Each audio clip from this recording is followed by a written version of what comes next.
Okay, let's look at this extension 2 question. It's 2004 HSC and most likely it's older than you. So this one, question 7a, is comparable to question 15a nowadays. And I wouldn't say it's very hard, but the last one, it might be a little tricky if you want that 1 mark to give you a stay rank. So let's go through it.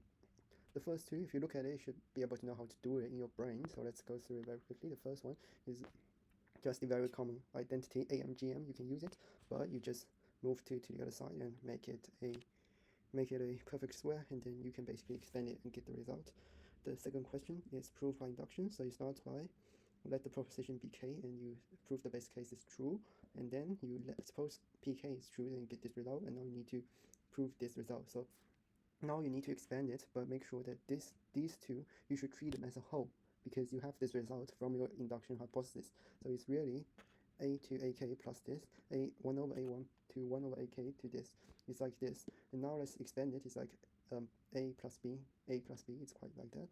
So we can expand it, get these 4 terms, and then we can basically rearrange it to get a lot of results like this, which is like this, right? So, and using the assumption, we can know that this nasty one is greater than k squared, and the rest, by rearranging it, you use power 1 to get this, and then you can, oh crap, this is obviously wrong, it should be here, equals to the right hand side, so you get the second question. Now I really want to focus on the third question.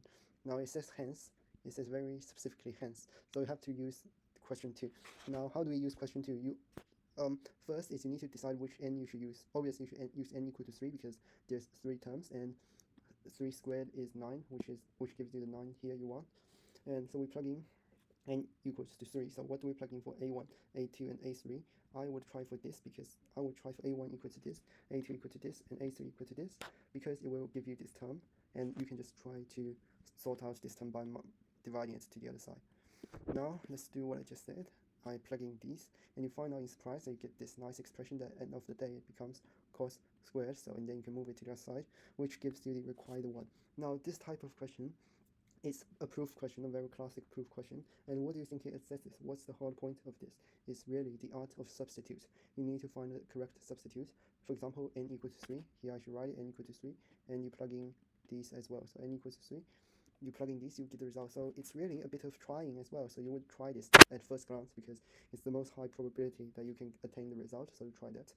And that's this question. And again, you can see the question and the sample answer in the link below, YouTube description section, and follow along for more videos.